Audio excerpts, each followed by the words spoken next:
internet problems. That's a problem. I have latency issues. It's the computer here, I'm telling you.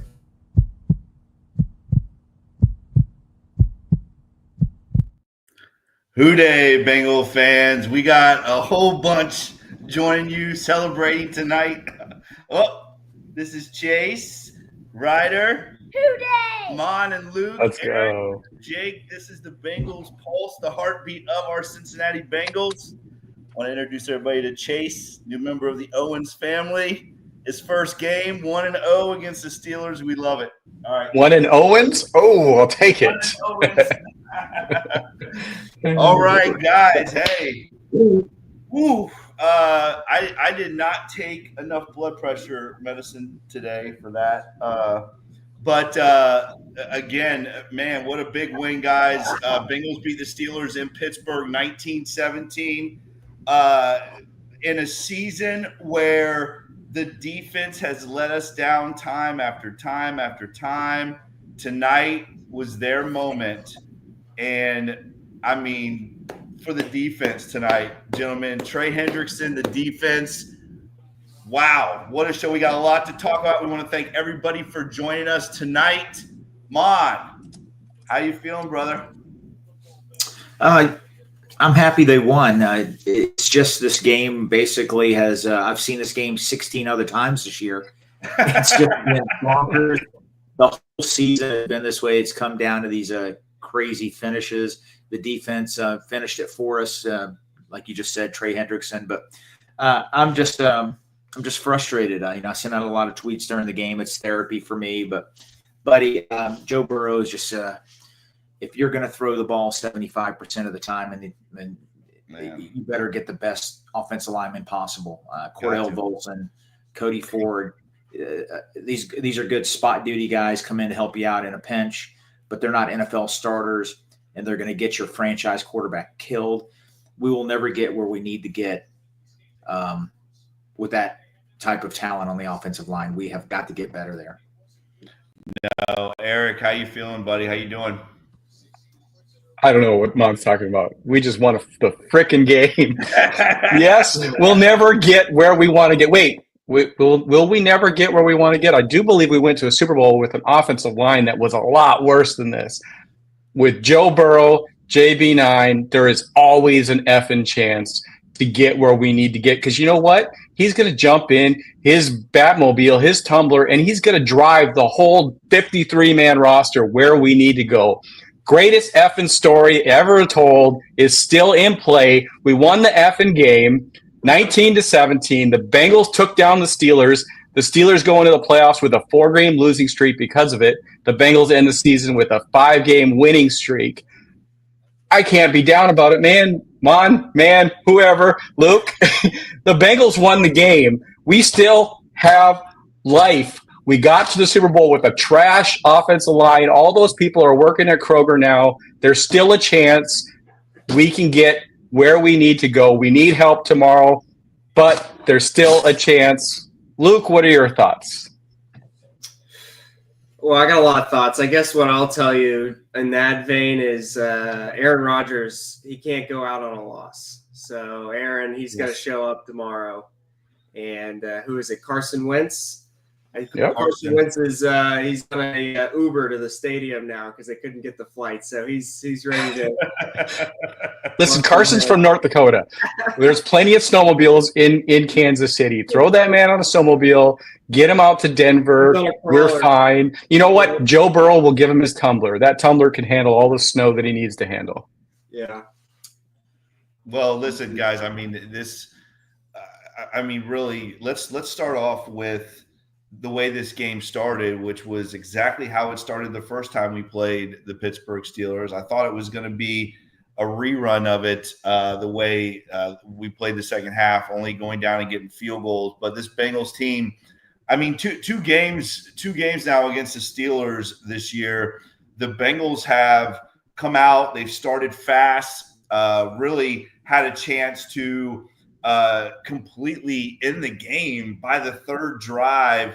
If it wasn't for a great catch by was that Williams, I think, made that catch. for the Steelers.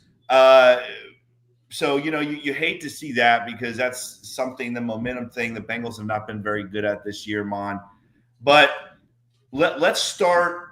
Just talk a little bit about the team stats first, because these team stats are crazy. Again, that the Bengals only won this game by 2 points is not great, but we know on the road AFC North is tough. The Bengals, 5 of 13 on third down. The Steelers, 4 of 12 on third down. Mon, total yards of Bengals at 314. The Steelers only 193 of total offense. Again, we talked about that, last time the Bengals played, how poorly the defense played. Definitely came out with something to prove tonight. Total plays, the Bengals run 71 total plays, Mon, to the Steelers 58. Time of possession, listen to this, 38 minutes by the Bengals, only 22 by the Steelers. Guys, this game should have been a 3-score win by the Bengals. It wasn't. But again, after the way this season's gone, we'll take it. Right, Mon? Yeah. I'm just looking at the stats. I haven't even really had a chance to look at them, but the time of possession is huge. That's not something you see in Bengal football games. It's usually the other way around. It was an ugly win, but it was a win. Everybody's already touched base on it. We need some things to happen tomorrow, and I'll be happy if that works out. The Steelers frustrates me. They're physical. They're always doing little extracurricular things. It just gets under my skin when I'm watching it. Yeah. And I'm a little fired up still about how Joe Burrow was just pummeled. And, that should have been a penalty. I'm sorry. The guy, it should have been. I think he was concussed. And I would like to see one of our offensive linemen do something about it. Go up there and challenge one of those defensive tackles and let them know, hey, it's bullcrap. But no, getting back to the stats, Joe Burrow, we threw the ball over 40 times, I do believe, 46 times, 277 yards. The first couple drives of the game, he looked really solid. The first drive of the second half, they were running the ball. They were coming down again. But then it just, it turned into a physical battle. Got to give the Bengals credit because they did match some of that physicality late in the game. They really did. That defense really pushed around. I love seeing Miles Murphy doesn't have a sack, but him and Cedric Johnson were giving some good pressure there, making Russell Wilson uncomfortable.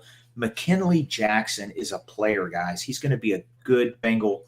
I love what I'm seeing from him, but that defense really did a good job forcing a lot of 3-and-outs. That's why Pittsburgh had to punt a lot, and that's why they only had the ball for 22 minutes.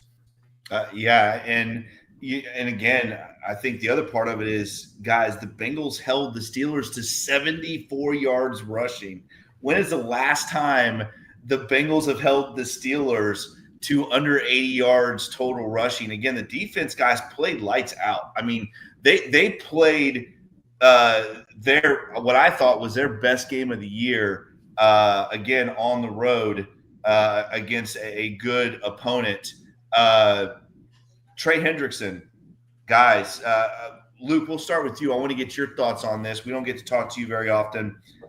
3.5 sacks tonight for Trey. He is going to lead the league in sacks. Is and should he be the defensive player of the year, Luke? What do you think after tonight's game? Well, I think I would say that if he didn't have the most sacks in the league as well. I think coming off of last week, he had no sacks, right? So I knew he was going to bounce back. This is a big game for him. I think it's the same thing with the Joe Burrow MVP conversation. It's like he doesn't have a lot of weapons around him, and so his performance means even more, right? He gets all those sacks, and then they say, well, then the team only has X amount of sacks. It's like way lower than everybody else's. So from that standpoint, sure, but it's not flashy. It's not sexy. So maybe he'll go with a winning team. No, but just to harp on, he's right. They said it during the telecast. He's getting all these sacks. He really doesn't have a lot of other people that are helping him. He doesn't have anybody. Look at TJ Watt. TJ Watt has Herbig. He has Benton. He has Hayward. And who's the other guy? 56. What's his name? It's a really good player for me. Highsmith, yeah. Who do we have? I mean, we have Hendrickson, and we have a couple of the guys we're hoping that will develop. So it's pretty impressive. But you know what? Like he said, I just don't think it's like the Burrow situation. I think Cincinnati, the smaller market, our record, I don't think he'll get that notoriety. Guys, listen, the Bengals have like 31 total sacks or something crazy like that, and he's got 17 and a half. I mean, he is to me the best edge rusher in the NFL. And again, you can talk about Myles Garrett, you could talk about TJ Watt. They got guys around them. Hendrickson's got no one. He has got no one. And again, Eric, there's no reason why it should not be Trey Defensive Player of the Year, Jamar Offensive Player of the Year, and Joe Burrow the MVP of the league. I don't care what the record is. I don't care. They are the three best players this year at their position, and obviously quarterback being the biggest. I mean, guys, listen, Patrick Mahomes and Lamar, those guys aren't playing like Joe does behind the offensive line that Joe has, Eric. Yeah, and there's no way they can't give it to Trey this year without turning around and showing their blatant bias against the Bengals. They can't say, there's no argument to be made. Myles Garrett has won it on bad Browns teams. You can't argue that just because the Bengals aren't the number one or the number two seed that Trey isn't Defensive Player of the Year. He's doing stuff out there with no supporting cast. It's just ridiculous.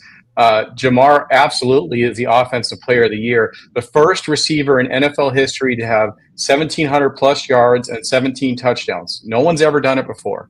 He's just, and he should have had 18. He tied the Bengals all-time record today, but he had that drop. He should have actually had 19 because he had the drop last week. So there's no argument against Jamar Chase, and anybody that tries to make that argument, or if the NFL takes it away from Jamar Chase and Trey, then they're showing their blatant bias against the Bengals.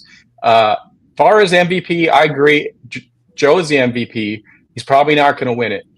He absolutely 100% should win Comeback Player of the Year. Suddenly there's this case for Sam Darnold when they came out and changed the rules because Joe Flacco won it last year. They changed the rules to make it weighted so that a player coming back for injury is more likely to win the Comeback Player of the Year. And now all of a sudden they're saying Sam Darnold could win it. And I think Zim pointed earlier out on Twitter that what did he come back from? Splinters in his butt from sitting on the sideline. Joe Burrow is the Comeback Player of the Year. Jamar Chase is Offensive Player of the Year. Trey Hendricks is Defensive Player of the Year. And Joe should be top three in MVP, hands down. I will lose my mind if Josh Allen with 12 one-yard touchdown runs wins the MVP. I want it to happen. I'm telling you right now, I will lose my mind. Okay, agree. Eric, do me a favor. I will lose. Can I make a fake that he won it? You've got to. Go ahead, Mark. No, you got to somehow package this for Bill Mafia to join because this show could be epic. I mean, yeah. Well, here's the thing: is I do not like Lamar Jackson and I hate the Ravens, but it's either Burrow or Lamar, and it's most likely Lamar. If you go give it to Josh Allen, then that's just ridiculous. It's Lamar. Listen, Lamar didn't look great today against the Cleveland Browns. I mean, he didn't look like an MVP today, but stat-wise, he's far better than Josh Allen ever wants to be. Well, listen. I mean, it's between Joe. It's between Joe and Lamar for sure. Before we get to anything else, Josh and Kim, throw that up there. You guys are incredible. Thank you guys so much. We love you guys. We appreciate you. Thank you everybody again for joining us tonight. Josh and Kim, thank you for the kind words. We really do appreciate that. Thank you very much. We appreciate all you guys. Josh and Kim, thank you so much. I want to circle back to Trey Hendrickson real quick. Eric, you brought up a great point. Myles Garrett has won this award playing on some horrible teams in Cleveland. That they should not, and Cincinnati is not a horrible football team. We're a good football team that has a lot of holes. And unfortunately, some of those holes are pretty glaring. I mean, we have 3 of the best players in football. We just talked about them. Chase, Higgins, or I'll throw Higgins in there 4. Chase, Higgins, Burrow, and Hendrickson. Amazing NFL football players. They would start for any team in football. But unfortunately, we have 2 guards that are probably bottom tier. We have some other players that are bottom tier players that, unfortunately, the greatness of those 4 that I just mentioned can't overtake that. We have got to fix that, but we'll talk about that in the next few months because, like Eric said, I don't want him to beat me up. We got to keep on playing. We're going to keep playing. You're saying there's still a chance. Listen, you can beat me up tomorrow if I'm wrong, but I'm not going to let you give in until I'm Eric's wrong. throwing some muscle around. Calm down, man. It's all good. Listen, I've been hitting the iron for a reason. Whoa. Carlton Thomas. Why don't you throw up Carlton's real quick? Thank you so much, Carlton. We appreciate you. Listen, I think we all are hoping that we are going to the playoffs. Guys, let's talk about some of the defensive players that played well tonight. Shaka Hayward, right? Let's start with this guy who got a lot of snaps tonight and made some big plays, not only on defense, but on special teams. Guys, he looks like he can play in this league.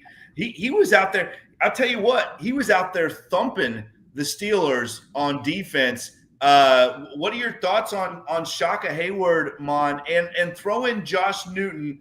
I know he gave up the completion of Williams, but I thought Josh Newton played well too tonight. What do you think? Yeah, NFL cornerbacks, I don't care how good you are, even the best in football are going to give up plays. Josh Newton has gotten better each week. Remember Shaka Hayward last year when the draft ended, it became a bidding war to get him. He was a priority undrafted free agent. There's like 7 teams really bidding for him.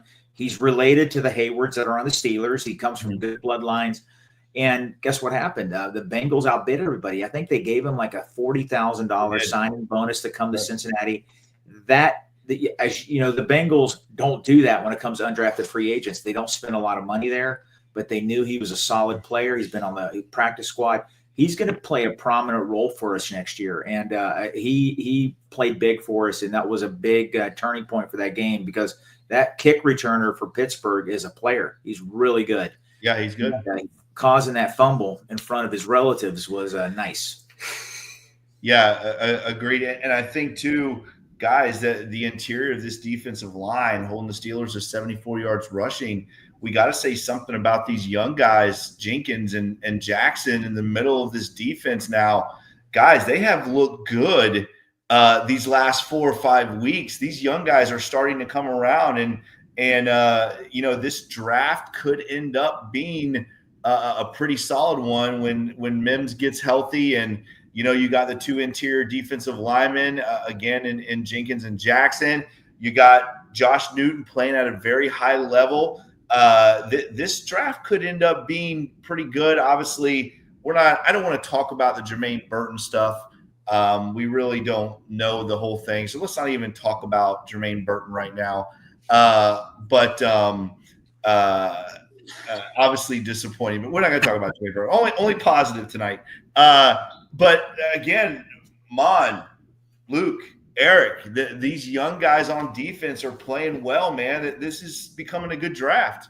So, yeah, and one of the things that we were so tough on Lou for most of the season was sticking with those guys with the big, lofty contracts and not putting the young guys in there. And then when he's forced to put them in there, they have some bumps and bruises, but they grow and they get better and they start playing really good.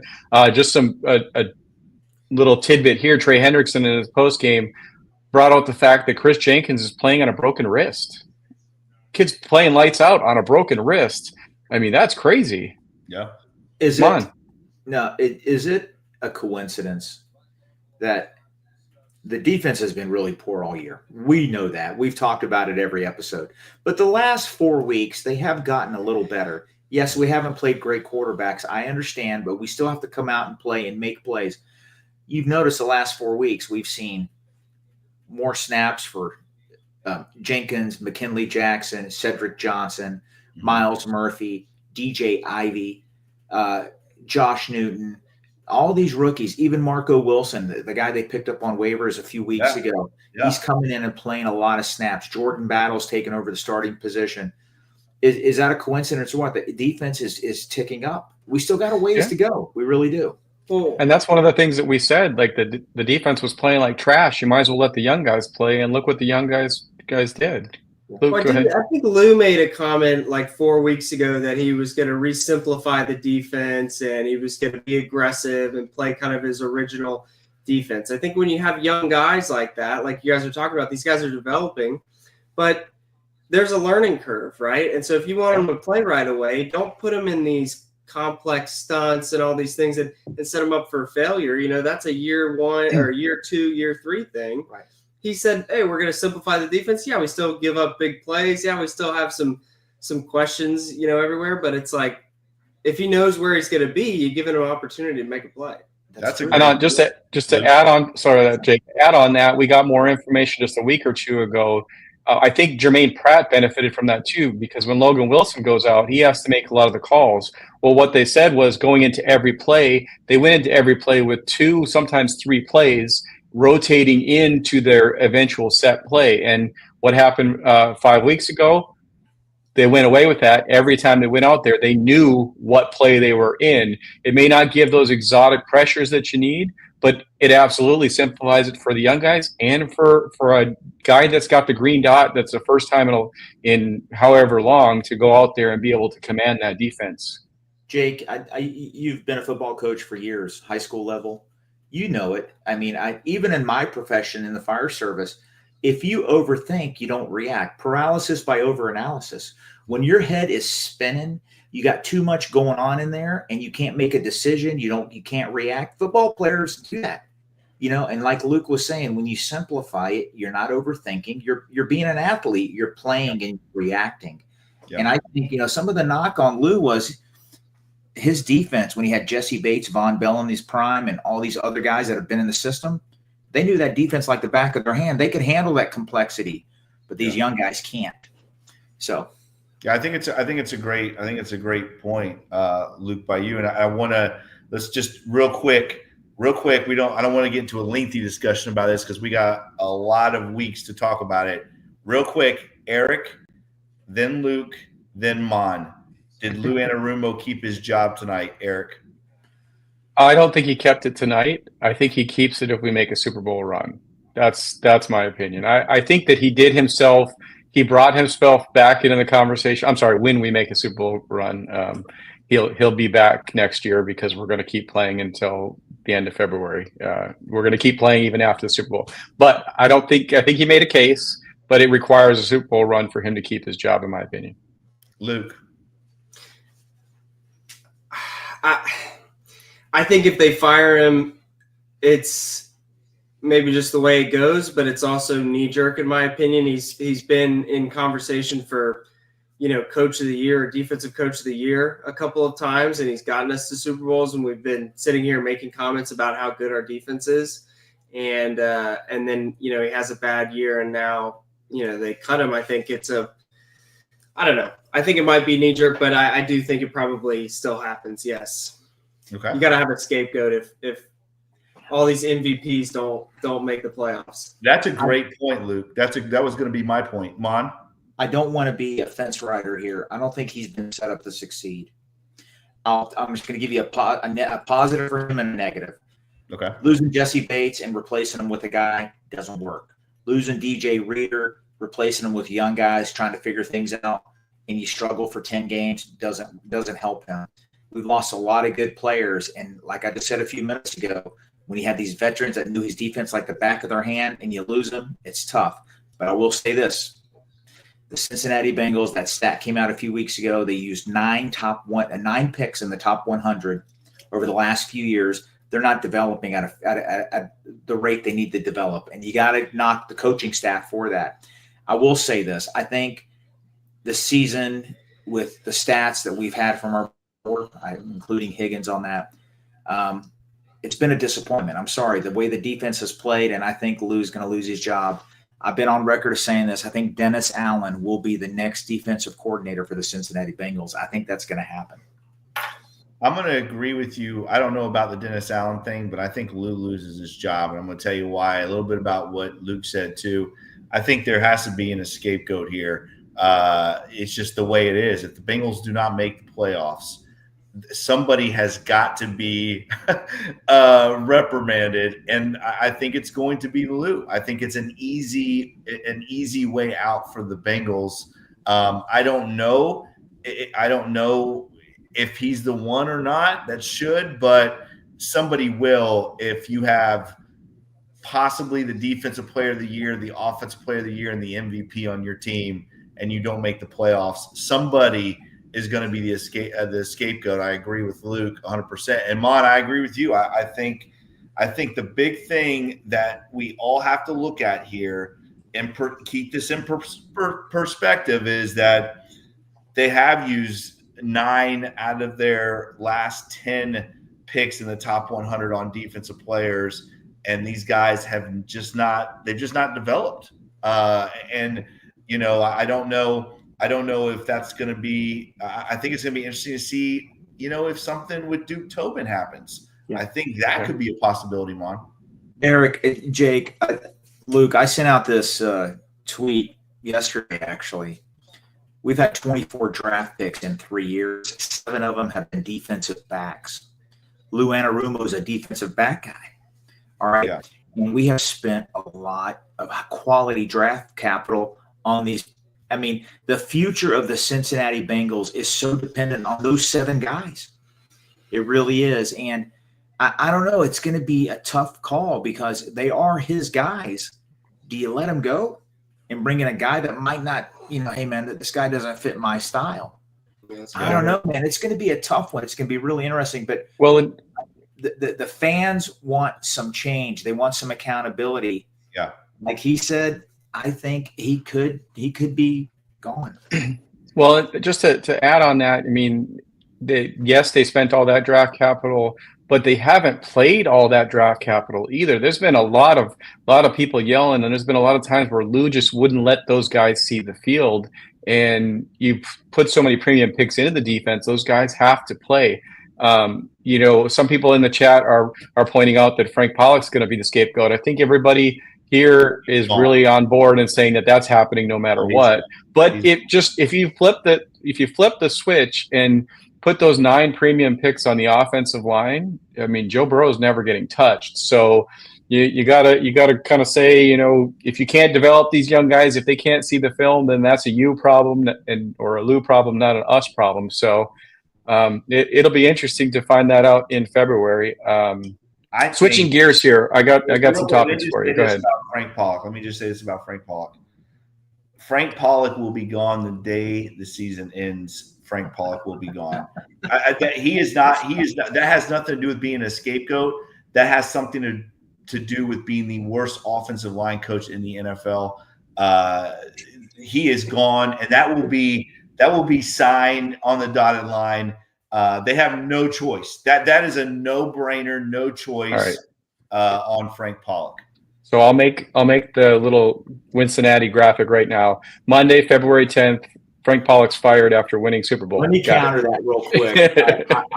I would actually, I think I would welcome that change, but I'm going to tell you right now, he's probably going to survive because he's had to play Cody Ford, he's had to play Cochran, he's had to play some of these backups, and they've done okay, and he's going to get credit for it, and he should. I get it. They're undrafted free agent. One was a draft pick that's been around, a reclamation project, and he's coached them up. So I could see him staying. And is he not the run game coordinator still? And the run game has improved this season. So yeah, you have rationale there.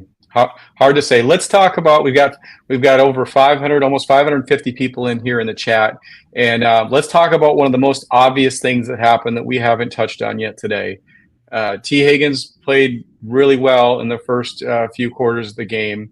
Not sure exactly when he went out, but T. Higgins, that ankle injury flamed up again, and T. Higgins went out.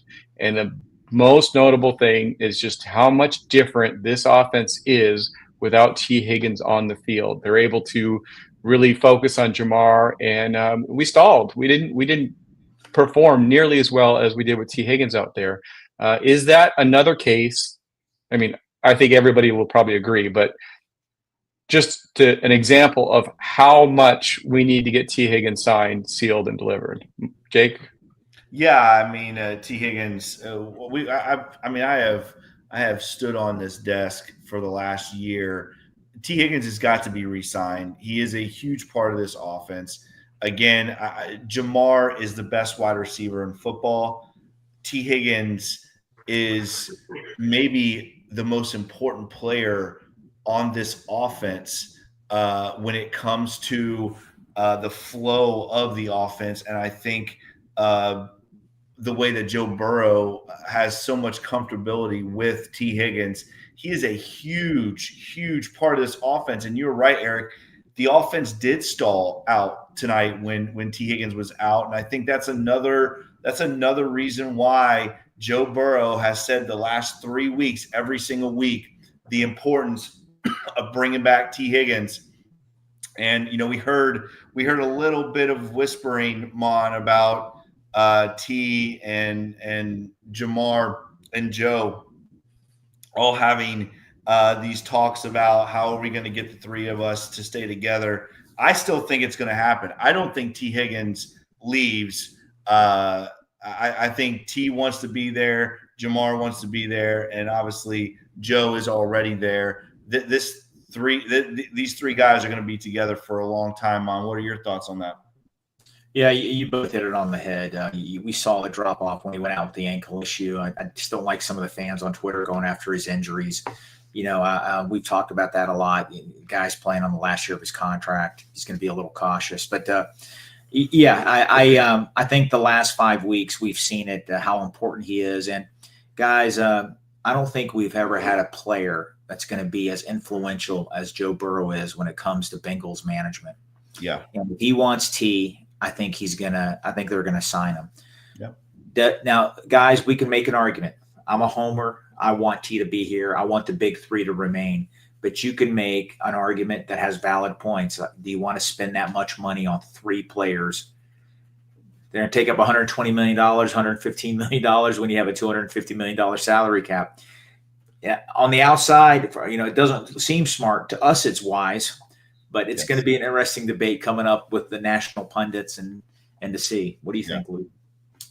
Yeah, I think probably the biggest headwind to keep him here are conversations like this. Like, there's so much on social media and just in the Bengals stratosphere of everybody wanting to keep T that, maybe they'll be scared and try to figure it out for once, but we don't want to but look, I mean, you watch all these other games and it's like the stuff that T does, not just Jamar, but it's like the stuff that T does, you don't see a lot of players from other teams doing, And so you look at that value, it's like, somebody's going to come in and say, hey, we'll pay you 10, 15 million more than what the Bengals are going to pay you. It's something's going to have to give, whether it's T or the front office. But I think it's going to be T, Luke. I think that's a good point, but I think it's going to be T, Eric.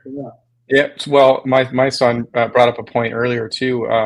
Seeing some of the plays that T made, you can't let him get to the market. You have to exercise the franchise tag and lock in that $28 million that you're going to owe him next year, because someone like the Patriots, they're going to throw $42 million at him. They're going to make him the highest paid wide receiver in the NFL. I think it was on the first drive.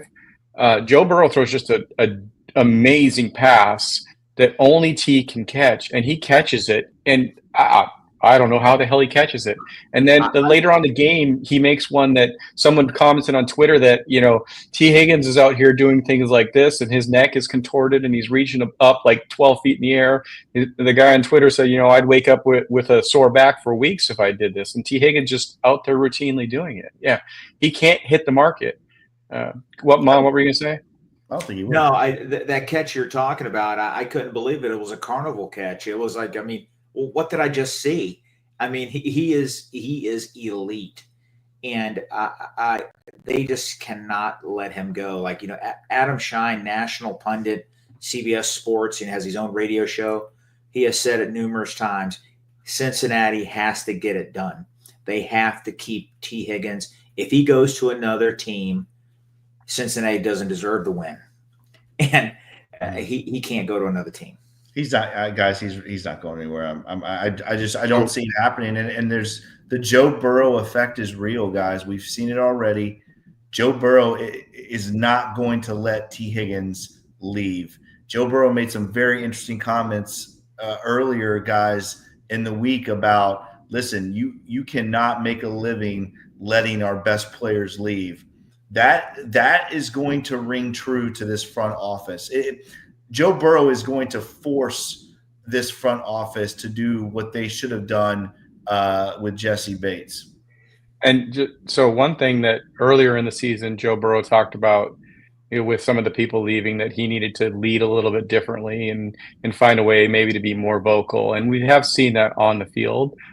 But just as I think about it now, this is part of it. I think Joe's realizing that, hey, I can't let these people go. So I need to exercise what I have and the say that I have, and I need to go in there and need to tell them that you have to sign these two guys, even if that means that I need to restructure so that you can guarantee them more.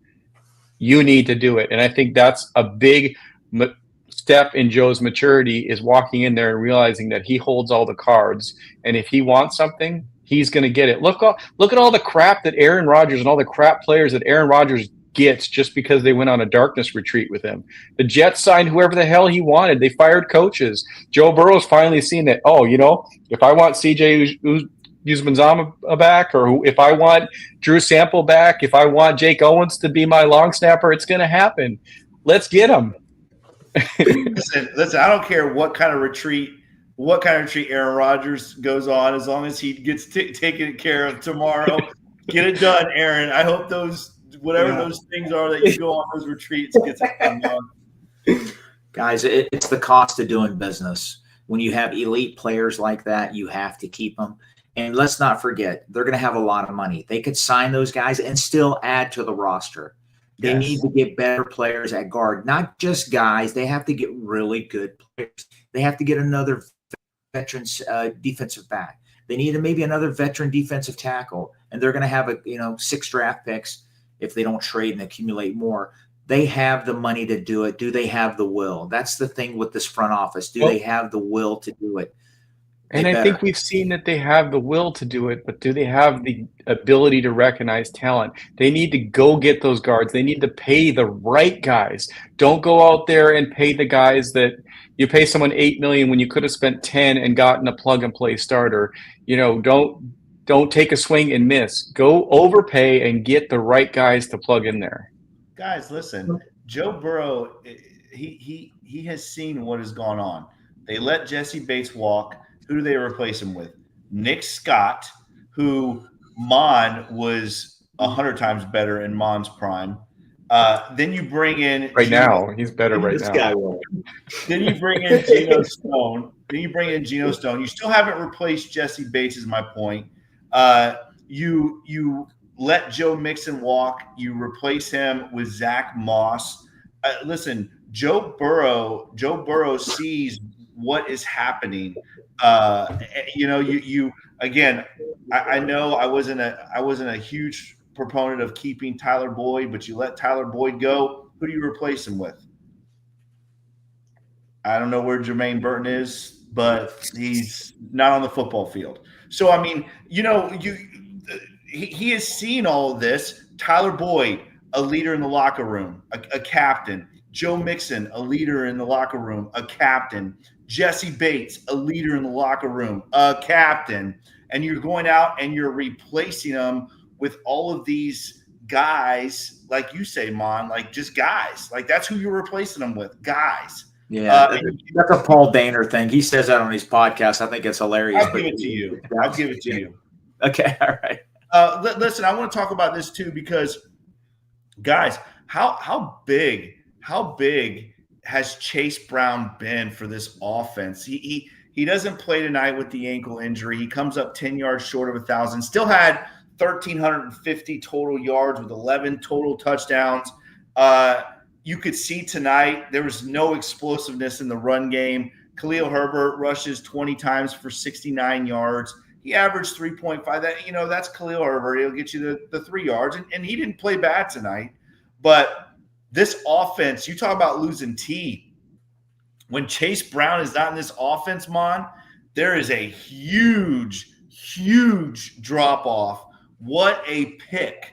We have never not said the Bengals are not good at picking quarterback, running back, or wide receiver. They are usually money on when it comes to those three positions, and they hit a home run with Chase Brown, Mom. Yeah, the Bengals have always been good at picking those fancy toys, those gadgets. The wide receivers, the running backs, and quarterbacks, like you said, they're great at that. But when it comes to the ugly players, the trenches, they've struggled.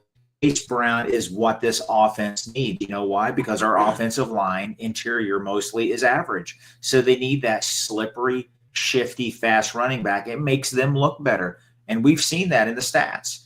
Now, we switched to Herbert. I think Herbert's a tough player. He's a different player. He's a little bit like Mixon, not as big. Mixon's probably a little faster than him, but still he's going to give you those tough yards. Guys, I look at it this way, Jake. Yeah. How much better is Chase Brown going to be with better guard play? Think about that. He could be a Terrell Davis kind of guy. He really could. Oh, incredible. Yeah. No, I agree. I agree 100%. And don't be surprised, Mon, if your favorite Bengals second-round pick of all time, Drew Sample, wins the angry run for absolutely steamrolling. Guys, listen, that he absolutely steamrolled that Pittsburgh Steeler. And listen, I'm going to tell you right now, don't be surprised. Mon, if he wins Angry Runs, you have to buy all three of us an Angry Runs Drew Sample shirt. I thought you were going to say a scepter, the Angry Run scepter. I just want you to know something. Everything you just said, we talked about literally an hour ago. You weren't even at the house. He's got that ESPN. Second round pick, but then we said, wow, at least he destroyed Patrick Queen. So, Guys, he destroyed Patrick Queen. I think actually it was tweeted out about him being on Angry Runs too. Listen, KP from Bruce. Hey, Bruce is in the chat. I want my Dockers, buddy. Listen, okay. Bruce, we're waiting on those Dockers. KP from KC, shout out for the super chat.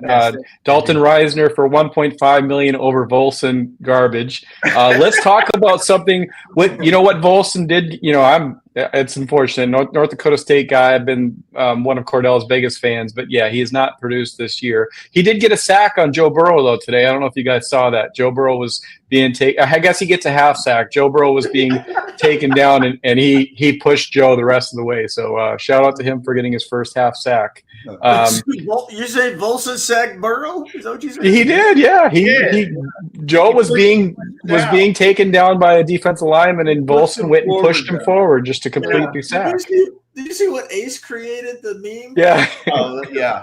Listen, I don't know. I don't know how to. Listen, guys. Ace was on tonight. I'm gonna tell you, he was. I mean, he was winning on Twitter tonight. Every one of those Volson tweets was absolute. If you guys have not seen it, you've got to go on Twitter and look.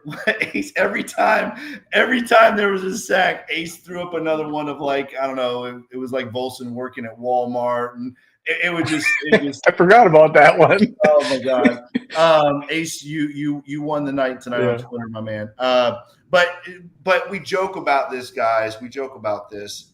This offensive line has got to get fixed. I mean, Frank Pollock obviously needs to go, and the interior of this offensive line, because I think our tackles are good, but the interior of our offensive line is absolutely awful. It is what it is. I mean, it is absolutely abysmal that you're the franchise player on this team. Every single snap is running for his life. Another reason why he should be the MVP of this league, Mom. Yeah, I mean, Lance McAllister sent out a tweet about the offensive line, and because this is when Burrow was taken out into the 10th. And what he sent was perfect. Eric, I sent that to you. I don't know if you can put it up, but Lance McAllister is probably the top sportscaster in local Cincinnati. And it's true. they've got to do something about it. And guys, it's not always the offensive line either. It's the scheme.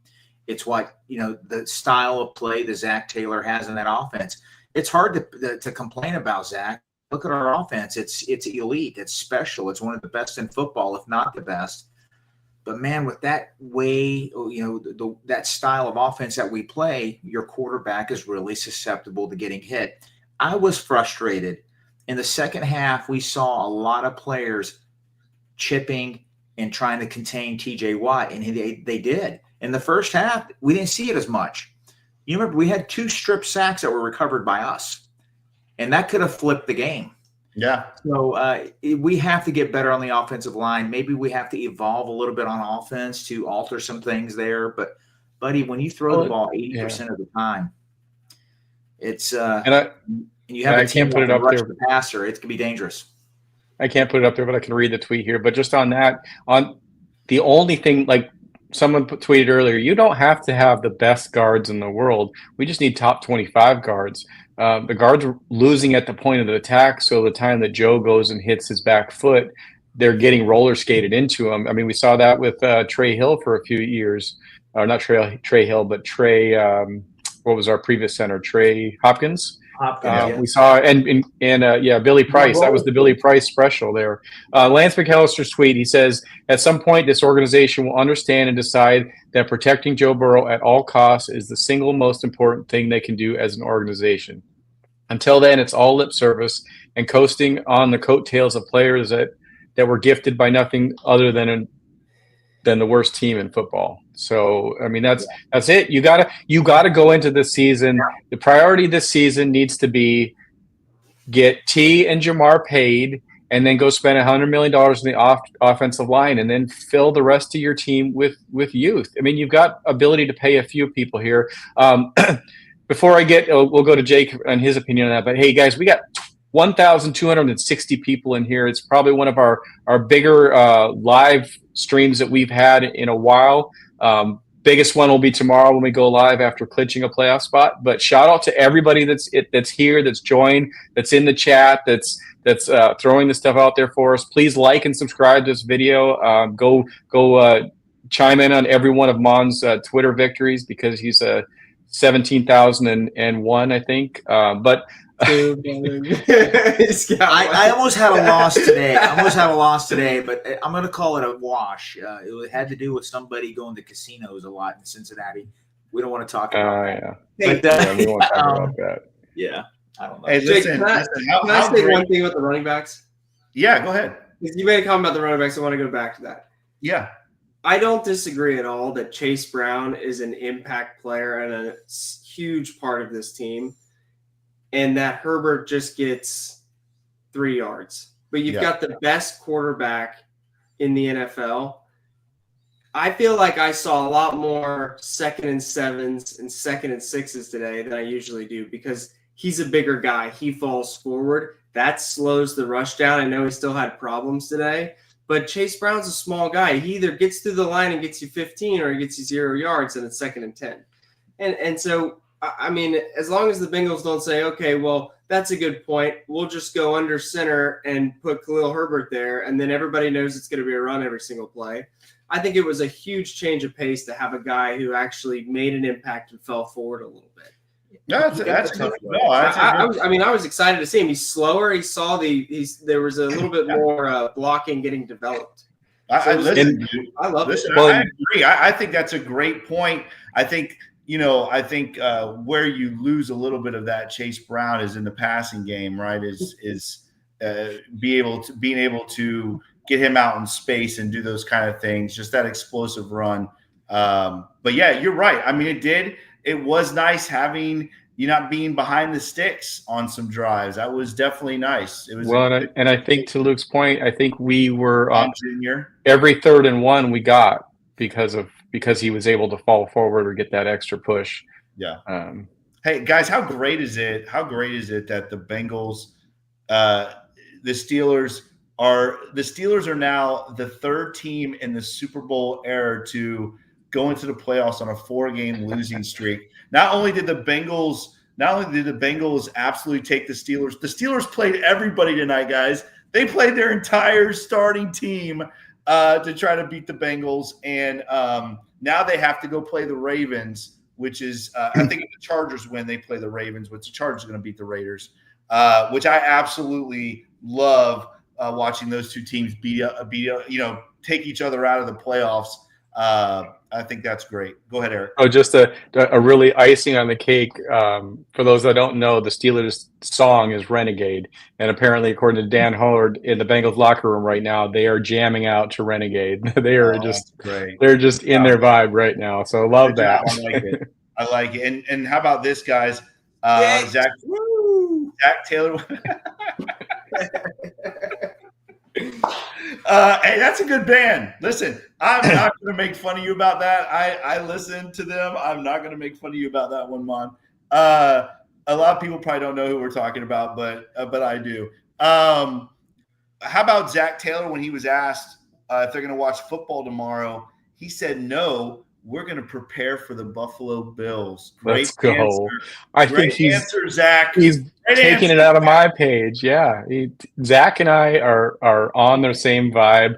You know, a lot of people don't want to be that way, but you know what?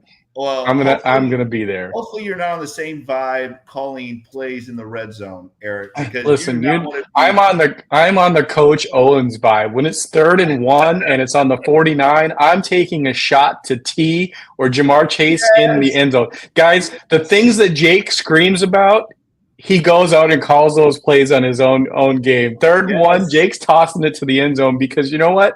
His star wide receiver is one-on-one. Hey, I got a stat for you guys here, and now we're up to over 1,320 people in here. That's just awesome. Joe Burrow is the 3rd QB in NFL history with 4,500-plus passing yards, 40-plus pass touchdowns, and fewer than 10 interceptions in a season. He joins Tom Brady, who won the MVP in 2007, and Aaron Rodgers, who won the MVP in 2011. Well, that's just mind-blowing. It's mind blowing. And again, listen, I don't care who, I don't care if anyone else wins the MVP. There will be an asterisk by it because Joe Burrow is the MVP of this league. Joe Burrow, after the game, said, listen to me, you just can't let T outside of the building, right? Kind of like what we just talked about. You can't let him outside the building. I'm telling you guys, T. Higgins is not going anywhere. Now, you guys have known me for years and years and years. I do not ever like to say when I'm right about something. I just don't. I don't like doing that. I'm going to mute him now, Mon. I like to be humble. I like to be humble, Mon. But when I tell you that when I've told you these last couple years that George Pickens is mid, he's mid, Mon. He's mid. He is a head case. He is not even top 20 wide receiver in this league because he can't get out of his own way. Today, George Pickens, 1 reception, 0 yards. Bye-bye, Georgie. He had a bad game. He had a rough game. Yeah. The thing with Pickens, and this is the thing that we didn't get right last year, is Pickens is an emotional player. He's got to get his catches early or he checks out. We saw highlights of him tonight arguing with fans, telling them to come down here if they could do it better. He's an emotional guy. He's very, very talented, but the formula for taking him out of the game is don't let him catch balls early. Don't let him catch balls early. Put a corner on him that just talks, get into his head and keeps him from catching the ball. And that's the formula. And it's clear. Everybody out there should know it. And that's how you keep Pickens out of the game. And they were successful tonight. I don't understand what he's done. He hasn't done anything. He has not done anything. Listen, guys, there's only one Pickens to ever play in the NFL, and his name's Carl. There is a problem. He would not be in the league if we didn't let him go for 77 yards on one of the opening plays last year against us. They were about ready to run him out of Pittsburgh, but we let him stay in the league. So blame our defense for that last year. He's a great talent. He's a knothead, but he's a great talent. I'm going to hey, all of our fans, some of the best comments ever. I'm having a hard time focusing right now. But no, I didn't look at those. Listen, don't post them, please. again, the thought of the Pittsburgh Steelers, and really, guys, the Pittsburgh Steelers really didn't have anything to really play for after the Ravens won the division for the 4:30 game. But they did not want to go into the playoffs on a 4-game losing streak, so they played their entire team. I just love it. I mean, I absolutely love that the Bengals basically took their souls tonight. I mean, that's basically what happened going into Pittsburgh and winning that football game in a way that Pittsburgh has won most of their games this year, right? Field goals, right? Winning on field goals, playing good defense. That's what the Bengals. That was the key to success tonight for the Bengals, and they went out and did it, Mon. They did. I'm not going to lie to you. When Pittsburgh got the ball with 2 minutes left and it was 17-19, I'm like, I sent out a tweet like, I've seen this movie before. And I was being the anti-Eric. I was being really negative. But it worked out in our favor. And then I tried to act like a hot shot. Like, I knew it was going to happen. I knew we were going to win. It was just – No, hold on. They threw an incomplete pass on 4th down. Mon had no reaction. And then about 5 seconds later, he goes, "Is the game over?" He couldn't believe it. He didn't know. We're all waiting for a penalty. We're gonna fumble. And somebody, they got 3 timeouts. All of a sudden, I'm like, did it really end? Is the game over? Listen, that's because we've seen it. We've seen it, right? We're waiting for a penalty to get thrown. Some ridiculous.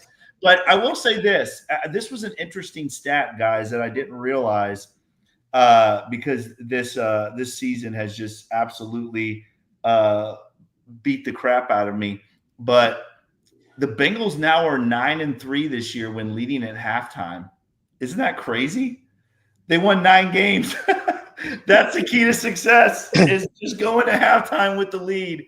They are 9-3 this year, and they finished 3-3 in the division. And really, guys, you honestly could say the Bengals should have been 6-0 in this division. I mean, I hate saying that as a coach, but we talked about it on the last show. This is easily a 13-win team, and now we're having to wait around to see what 2 other teams do tomorrow, Mon. I just got to say something real quick. I just want to ask you about a key part of the game. When he declined that penalty, it was 4th and 15, and he took he took the penalty. I'm like, what are you thinking? What are you doing here? I'm like, Zach Taylor's going to do a Zach Taylor, but it worked out in our favor because he chewed up about 30 seconds of clock then. And so it actually worked out in our favor. But I just thought of something, Jake. I like that call. I'm going to tell you, Mon. I like that call. I didn't like it. I didn't. Make him kick. Make him kick. Well, and I don't like the call based on how our defense normally plays those situations where we're trying not to give up the 25 yards for a first down. But Lou didn't play that defense. He knew if there was a check down, we were going to rally to him. So that was good on Lou to not play super prevent and realize that you still need to hold them to 5 yards instead of 10 yards. Jake, I just realized something. Luke is here. We were all at the Super Bowl together. Yes. Remember? Yeah, that way. Fans, I just want you to know something. When the Bengals, our hearts were broken. Me and Jake were zombies. My son Luke literally took charge of us, got us an Uber, and we were, it was a daze. We walked a mile through Inglewood in the dark. I'm like, we got to keep going here. I tell everybody that story after the Super Bowl, how the 3 of us were walking through Inglewood. I was just in a daze. I was completely lost. I remember some guys inviting us over to their yard to have some wings. I remember that. But besides that, I don't remember. Can I tell the story real quick? And I can please do. Maybe you can post it. We're sitting up there, okay? I don't want to bring up the Super Bowl. I know it's sad, okay? The very end of the game, okay? Me and Mon are locked in our seats. We're like very nervous. Everybody was very nervous, right? But I'm sitting like there's like a guardrail, and then I can see like the concourse below me. I'm watching the game. I look down. This is the Super Bowl. We're in LA. This is like the biggest game on earth. I look down. There's one guy by himself with a gift bag on a table looking at his phone. It's Jake. Jake left the stadium at the end of the game. Oh God! He look at his phone because he couldn't handle it. Listen, I watched the last 3 minutes of that game. Now you guys have to understand, if you haven't been to SoFi yet, it's open. It's an open concourse, so you can still see the field and everything. It's not like you're, how most stadiums you go outside the concourse and there's like, concession stands and stuff. Their concourse is open completely. So I was still in the stadium watching the game, but I was so nervous I could not sit in my seat. I watched the last 3 minutes from that damn end zone where they called that BS holding call on Logan Wilson. It was right in front of me. I moved from my seat to that spot and had to watch that face to face. Yes. You don't leave from your seat. Like when you go outside Amon's house and we start doing well, you stay outside. You needed to find that sweet spot and not move. Like, as most of it, if anybody that's new here during the Super Bowl run, most of the time Jake spent outside in Mon's front yard watching the games through the window because he would leave and then they would start doing well and then they wouldn't let him back in the house because apparently Jake was the jinx. So Mon locked me out of his house in the AFC Championship game when we beat KC. He made me stay outside, guys. This is cruelty, just to let you know. It worked. Me stand out in his front yard. My wife was videotaping it right when McPherson's about to kick the game-winning field goal to go to the Super Bowl. He makes it. And you see Jake coming through the front door. We're going to the Super Bowl. He was in my front yard watching from out there. One last Super Bowl story. I just want to tell you. I walk in the SoFi Stadium. I see a Bengals Super Bowl shirt. I spent $52 for a T-shirt. The next day, the game's over. We're flying out of LAX. The same shirt was $18. I was devastated. I'm like, this is worse than the loss. And I'm like, man, this sucks. And I went and got a pretzel. And listen, just to let you guys know, tonight's game, I went outside onto my deck and watched it through my living room window, and it worked. So we found the formula. You're not allowed to watch from inside the house. Listen. I this team this year, they have taken years off of my life. I'm gonna have to up my blood pressure medicine, and somehow we're still in this thing, guys. And it's really, I mean, it's so frustrating, right? I mean, we joke about it, but this team, if you look at who deserves to be in the playoffs, it's not the Broncos and it's not the Dolphins, guys. Joe Burrow and the Bengals need to be in the playoffs. I'm not just saying that because I'm a homer. But, we'll see what happens tomorrow. It's not in the Bengals' hands anymore. Yeah, the last thing I just want to say, I know we've been on for over an hour. I just want to say this. I think Burrow, Chase, Higgins, Hendrickson, they played their heart out. Other players have really stepped up, the young guys. I think they are deserving because of their effort. If things don't work out for us tomorrow, I hope this is an eye-opener for the people that make those tough decisions, because it's a shame.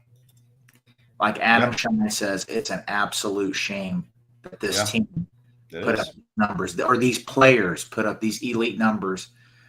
I don't know if there'll be accountability. There might be accountability that us fans won't know about. Yeah. But there has to be some changes. But guys, there it is. Oh, that is so messed Shout out to Luke for the picture here, Jake. Just the lonely guy watching down from the concourse. They're on the goal line, first and goal. There's tables there. You can see me standing there. There's tables. I can't believe you took that picture, Luke, and you held on to it for 3 years. Listen, there's tables there, and I could watch the game. Oh my God, I was so nervous. Hey, I was the only one.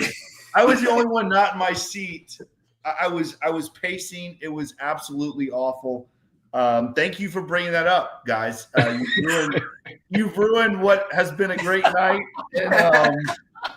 And just to let you guys know, after that last play on 4th and 1, I left that spot and I went and sat on the stairs outside and wept as Amon and Luke were trying to find where I was. I just want one other thing. Me, Jake, and my other son, Jake, we were at the meltdown at Paul Brown in 2015. We were at that game. Me and Luke were at the 2005 Pittsburgh Steelers playoff game where Carson Palmer had his knee shredded. We were there. Hold on. We need to be more positive about this. I know. We just beat the Steelers. We were in Cincinnati 2 years ago when we beat the pulp out of the Steelers for Jake's birthday. 41-10. That's right. 41. You were there too. You were there Everybody. too. Both Jakes were there. We met TJ Hushmanzada. That's right. I was there too. And we were right there. They were coming into the tunnel at halftime. We're screaming at them. It was awesome. Fred, we love the Bengals. Fred, it's worth it, buddy. I mean, I can't believe you held on to that picture, Luke. That's so messed up. Hey, Jake, you got to admit that 2015 game was amazing. Oh, I thought. Listen, I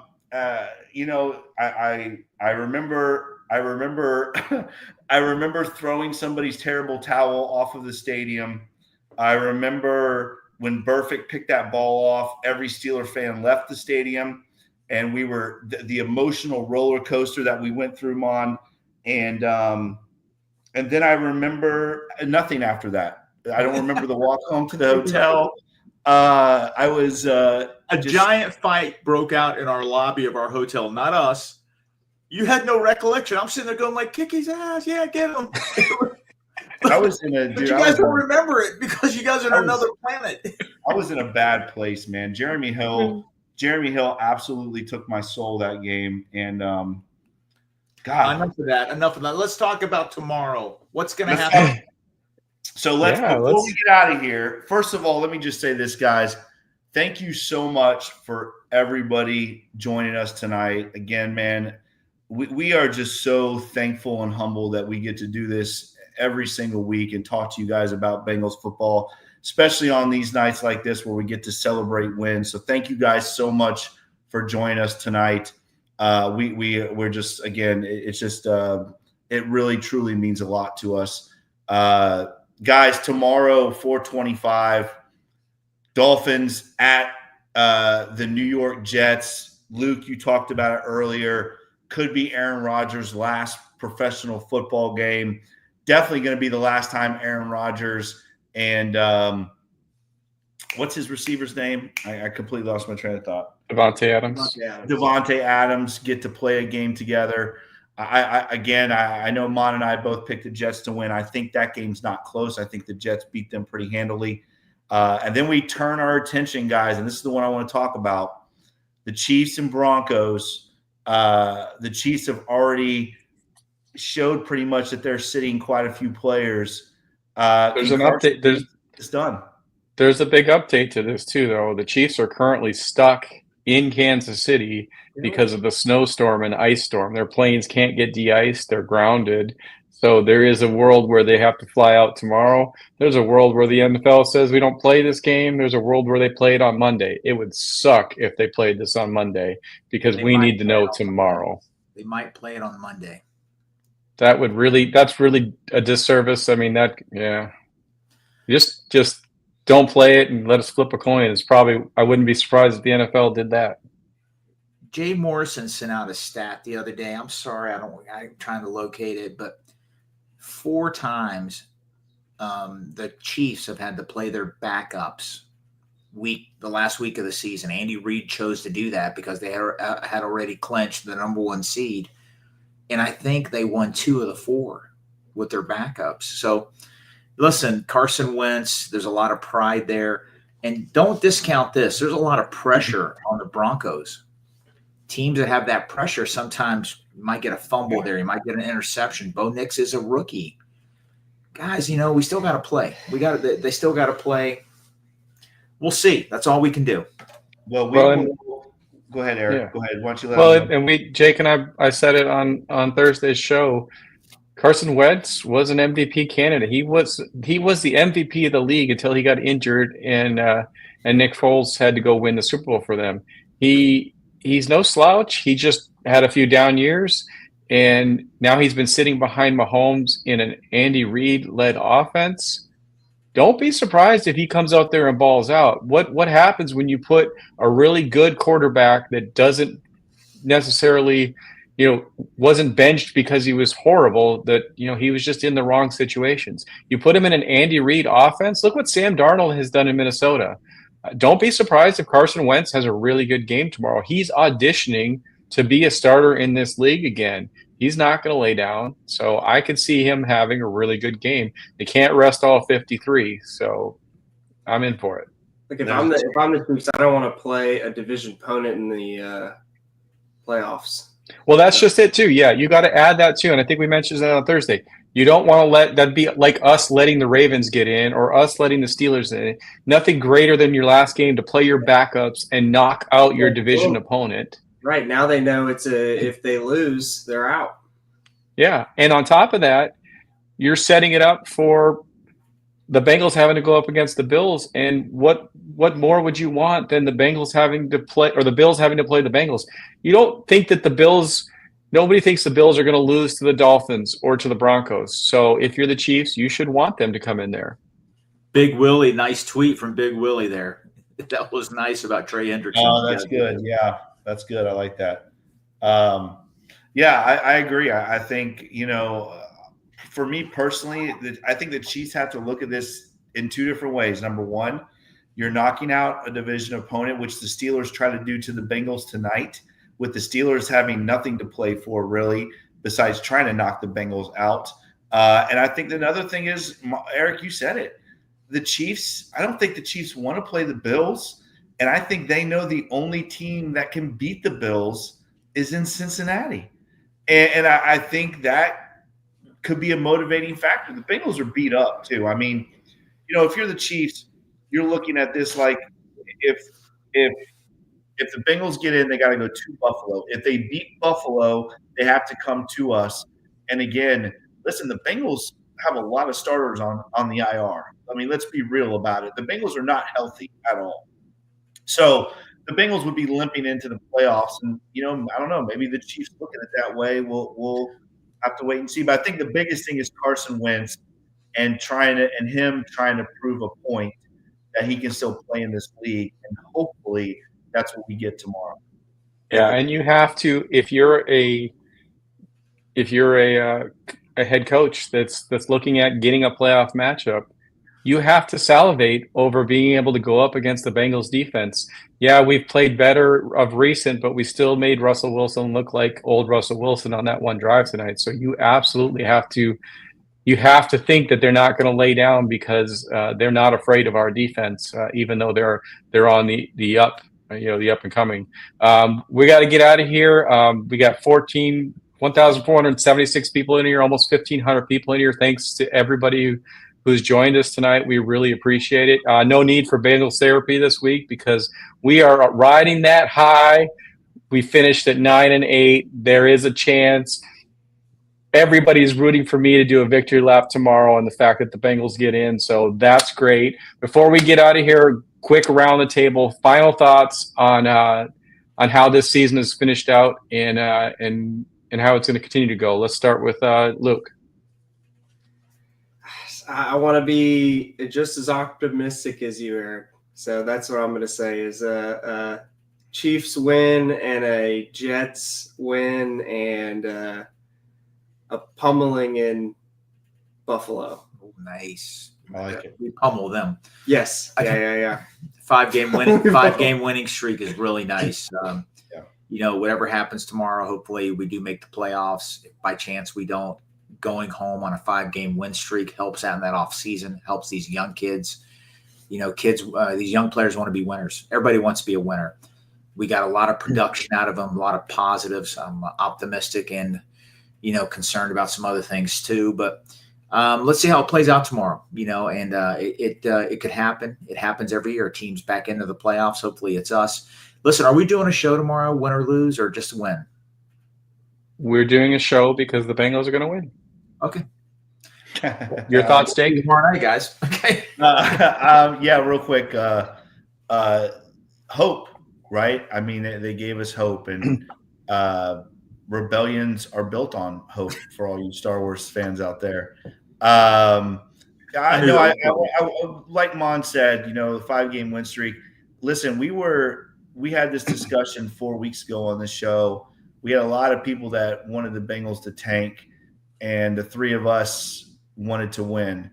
And guys, this is why you play to win. This is why you don't play to tank, because you never know what can happen. Football is a crazy sport, especially the NFL at that level. Anything can happen, and I just love the fact that the Bengals have played meaningful games these last 5 weeks, and I love the fact that it's coming down to tomorrow to see if we get into the playoffs. The Bengals have done everything in their power these last 5 weeks. They fought for this franchise, they fought for this organization, and they fought for us. They gave us hope, and I love them, absolutely love them for that. And man, I'm with you, Luke. I'm with you, Eric, and Mon. I'm optimistic about tomorrow, but they're going to make it fun. I mean, it makes the last day fun for sure. So Roger Goodell clearly heard my appeal that this is the greatest story ever. We were scheduled to get Ron Torbert in this game today, and all of a sudden, we didn't get Ron Torbert. And everybody knows, if you're a Bengals fan, Ron Torbert is not our friend. And if you look up the stats bear out that Ron Torbert is not our friend. All of a sudden, I post the video telling Roger Goodell that this is the greatest story ever, and now Ron Torbert's not on our game. So I'm going to put it out there again. Just make sure to remind them, this is the greatest story that's ever told. This is going to be the best for NFL films. This is going to get extra money from Hard Knocks because they're out there filming it. Get the Bengals in the playoffs. Make this happen.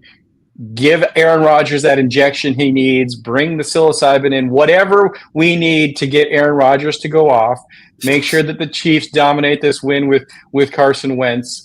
This is going to be the greatest story for you, NFL. Get Joe Burrow into these playoffs. And I promise that every Bengals fan and every hater of the Bengals will be watching those games, and you will set records that you've never set before. This is lining up. It's going to be great. We're going to get Dan Horde back on here because of his amazing prediction. It's all going to play out. It's been a wonderful season. It's been a wonderful 5 weeks. This is so much better than talking about who the Bengals are going to pick at 11th or 9th, or can we lose a game to get to 8th. This is the way that it needs to feel to be a Bengals fan forever. Congratulations, guys. We're here. We have a chance. We will always have hope. Eric, I love you, but I'm old and I got to go to bed. This is the way, Mon. You're just supposed to say this is the way. Guys, thank you so much for joining us, everyone. We love you guys. Thank you for joining us throughout the regular season. Hopefully, we are going to be talking with you tomorrow about our Bengals facing the Buffalo Bills next week. But thank you guys so much. We love you. We appreciate you. As always, guys, if you like this podcast, make sure you like, share, and subscribe to this podcast. Make sure you check us out on all the awesome podcast platforms, Apple, Stitcher, Spotify. As always, if you like this podcast, make sure you give us that 5-star review. We would very much appreciate that. As always, follow Mon on Twitter at @TheFireMon. Follow me on Twitter at CoachJakeOwens9. Follow Eric on Twitter at eFlash with 2 H's 88. Follow the Cincinnati Podcast Network on Twitter at CincinnatiPod. And as always, guys, follow the Bengals Pulse on Twitter at Bengals_Pulse9. The same on Instagram without the @Bengals_Pulse9. Luke, thanks, man, for joining us. We really appreciate it. For Luke, for Eric, for Mon, for Jake, we love you guys. For the 1,500 still in the chat. Hey, Aaron, Carson, wherever you're at. We need it. Hopefully, we talk to you guys tomorrow. Who Dey, Bengal fans? See you guys. Who Dey.